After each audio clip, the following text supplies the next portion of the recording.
Welcome to Jio insight mentor.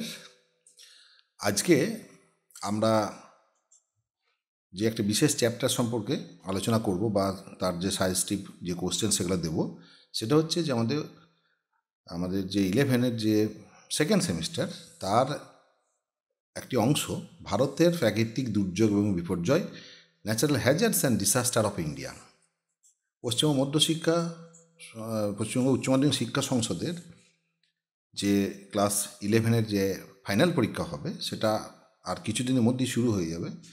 তো আমরা এখানে ইংলিশ এবং বেঙ্গলি বোথ ভার্সনেই কিন্তু আমরা এই সাজেশনটা দিচ্ছি। এগুলো যদি করে থাকো তোমরা অবশ্যই কিন্তু সেখান থেকে ভালোই কোশ্চেন কমন পাবে বলে আমার আশা করছি।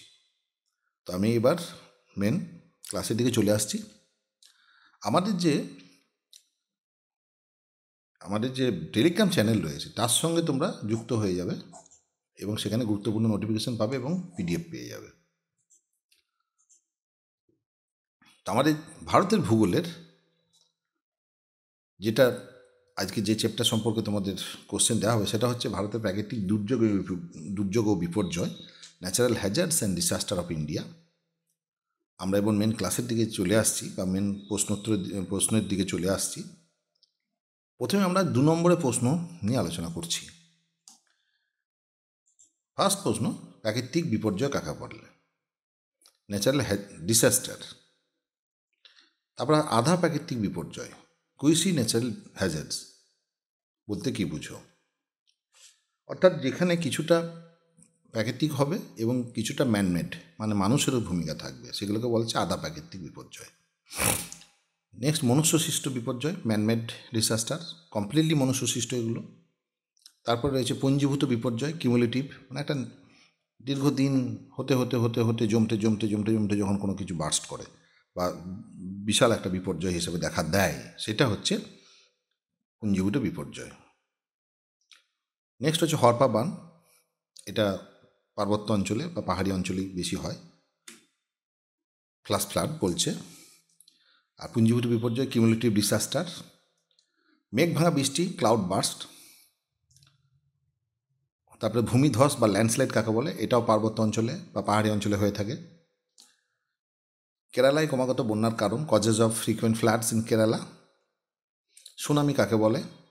সুনামি যে সমুদ্রের মধ্যেখানে যে ভূমিকম্প সৃষ্টি হলে তার প্রভাবে যে বড় বড় ঢেউ সৃষ্টি হয় এবং যেটা উপকূলে আছড়ে পড়ে বিশাল ক্ষয়ক্ষতি করে, তাকে বলা হচ্ছে সুনামি। দুর্যোগ কী?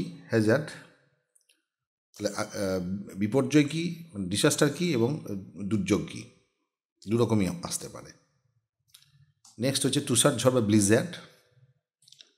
হিমানি সম্প্রপাত বা অ্যাভালেঞ্চ।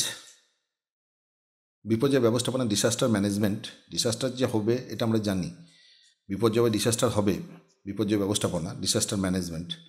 তার জন্য আমাদেরকে কিন্তু সেটাকে ম্যানেজ করতে হবে, অর্থাৎ তার পরিমাণকে রিডিউস করতে হবে। অর্থাৎ 3টে ফেজ আছে, একটা হচ্ছে ডিসাস্টারের আগে একটা পরিকল্পনা, at the time of disaster, এবং ডিসাস্টারের পরবর্তী ক্ষেত্রে যে পোস্ট ডিসাস্টার মেজার্স।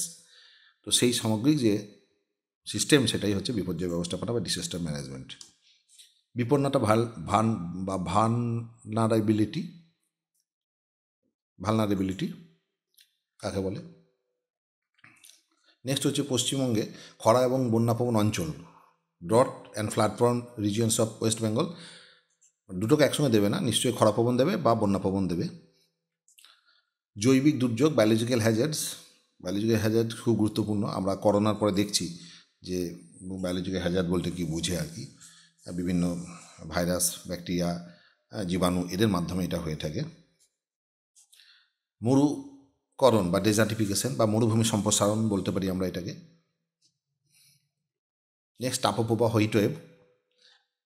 বছর কয়েক হচ্ছে গ্লোবাল ওয়ার্মিংয়ের প্রভাবে কিন্তু ব্যাপক এক্সেসিভ মাত্রায় কিন্তু তাপপ্রবাহ শুরু হয়েছে এবং মানুষের মৃত্যু পর্যন্ত হচ্ছে এখানে। মহাবিপর্যয়, ক্লামিটি, সেটা হচ্ছে যে বিপর্যয় পরবর্তী আরও যখন ভয়ঙ্কর রূপ ধারণ করে এবং ক্ষয়ক্ষতির পরিমাণ ব্যাপক হয়, লার্জ স্কেলে, তার থেকেও লার্জ স্কেলে, মেগা স্কেলে যখন হয়, মহাবিপর্যয়। নেক্সট হচ্ছে প্রাক দুর্যোগ ব্যবস্থাপনা, প্রি ডিসাস্টার বা হ্যাজার্ড ম্যানেজমেন্ট। ডিসাস্টার হওয়ার আগে আমরা যে মেজার্সগুলো নেব। তো এগুলোই ছিল 2 নম্বর আলোচনা মোটামুটি। এবার আমরা আসছি 3 নম্বর প্রশ্ন নিয়ে। 3 নম্বর প্রশ্নের মধ্যে দুর্যোগ ও বিপর্যয় পার্থক্য, difference between hazards and disaster. আমরা এখানে 3 নম্বর আছে যেহেতু 3টে বা 4টা পয়েন্ট অবশ্যই দিতে হবে। সব বিপর্যয় দুর্যোগ, কিন্তু সব দুর্যোগ বিপর্যয় নয় কেন? All disasters are hazard but all hazards are not disaster, explain. ঠিক আছে, একটা দুর্যোগটা একটা স্মল স্কেলে হয়, আর বিপর্যয় সেটা যখন লার্জ স্কেলে হবে এবং তার মানে ক্ষয়ক্ষতি এবং তার ব্যাপকতা বেশি হবে, তাহলে দুর্যোগ হলেই যেটাকে মানে তাকে যে বিপর্যয় হতে হবে সেটা নয় কিন্তু। হ্যাঁ, মানে বিপর্যয় তখনই হবে যখন তার সেই দুর্যোগটা যখন একটা মাত্রা ছাড়িয়ে যাবে, সেইভাবে তোমাদেরকে ব্যাখ্যা করতে হবে। উইথ এক্সাম্পল, বিপর্যয় বৈশিষ্ট্য, ক্যারেক্টারিস্টিক হয় ডিসাস্টার, বৈশিষ্ট্য নিশ্চয়ই 3টে বা 4টা পয়েন্ট দিতে হবে। প্রাকৃতিক বিপর্যয়ের শ্রেণীবিভাগ, ক্লাসিফিকেশন অফ ন্যাচারাল ডিসাস্টার, যে ক্লাসিফিকেশন অফ শ্রেণীবিভাগটা দিতে হবে, ছকের মাধ্যমে দিলেও ভালো হয়। নেক্সট হচ্ছে ভারতের ধসপ্রবণ অঞ্চলগুলি, landslide prone regions of India. বিপর্যয় মোকাবেলায় ছাত্রছাত্রীদের ভূমিকা, the role of students in disaster management. এটা খুব আসছে দেখছি, মাধ্যমিকও থাকছে, উচ্চ মাধ্যমিক মানে মাধ্যমিক লেভেলেও এটা থাকছে, আবার উচ্চ মাধ্যমিকেও এখন 11-এ ওটা রয়েছে। তো ডিসাস্টার মাধ্যমিক মানে কি, এটা 9-এর ক্ষেত্রে বলছি আর কি, ক্লাস 9-এর ক্ষেত্রে রয়েছে। রোল অফ স্টুডেন্টস, ডিসাস্টার হলে স্টুডেন্ট বা ছাত্রছাত্রীরা কী ভূমিকা পালন করবে? কারণ ছাত্রছাত্রীরা তো they are the connected between society and বিদ্যালয়, তাহলে সোসাইটি অ্যান্ড স্কুল, তারা যেটা জানবে, বুঝবে বা পড়বে, শিখবে, সেটা তারা ইমপ্লিমেন্ট করবে সমাজের মধ্যেই। তাহলে তাদের একটা কিন্তু বড় ভূমিকা রয়েছে কিন্তু ছাত্রছাত্রীদের in case of disaster management. পশ্চিমের বিভিন্ন অঞ্চলে জলবায়ুগত দুর্যোগ প্রবণ অঞ্চলগুলি, different climatic Hazard from regions of West Bengal. Climatic Hazard প্রবণ মানে খরা, বন্যা বা অন্যান্য যা কিছু পার্বত্য অঞ্চলে যেগুলো হয়, ক্লাইমেটিক যেগুলো আর কি, সেই ব্যাপারগুলো কিন্তু লিখতে হবে। কোনো জায়গাতে আবার আমরা দেখছি সাইক্লোনিক ব্যাপারটা আসছে, আবার পার্বত্য অঞ্চলে যে ব্লিজার বা অন্য কিছু হচ্ছে, সেই ব্যাপারগুলোকে লিখতে হবে জলবায়ুগত। প্রাকৃতিক দুর্যোগের কারণগুলি, কজেস অফ ন্যাচারাল হ্যাজার্ড। প্রাকৃতিক এবং মনুষ্যসৃষ্ট দুর্যোগের পার্থক্য, difference between natural and man made hazards. তাহলে এটা কিন্তু লিখতে হবে অবশ্যই 4টা বা 5টা পয়েন্ট এবং এক্সাম্পল সহ। ধসের কারণ, কজেস অফ ল্যান্ডস্লাইড। নদী পার ভাঙনকে দুর্যোগ বলে কেন? Why river bank failure is call Hazard. দুর্যোগ ব্যবস্থাপনা বর্ণনা, describe Hazard management, the process of Hazard management যেটা রয়েছে সেটা বর্ণনা করতে হবে। ভারতীয় বিপর্যয় ব্যবস্থাপনা পরিকল্পনা, ন্যাচারাল ডিসাস্টার ম্যানেজমেন্ট প্ল্যানিং, বিভিন্ন যে পঞ্চবার্ষিকী পরিকল্পনা কালে বা বিভিন্ন সময়ে বিভিন্ন গভর্নমেন্ট তারা যেভাবে বিপর্যয় ব্যবস্থাপনাটাকে করে থাকে, তার জন্য যে প্ল্যানিং করে থাকে, সেই ফরম্যাট যেটা রয়েছে সেটাকে করতে হবে। তো এই ছিল আমাদের আজকে মোটামুটি এই আলোচনা।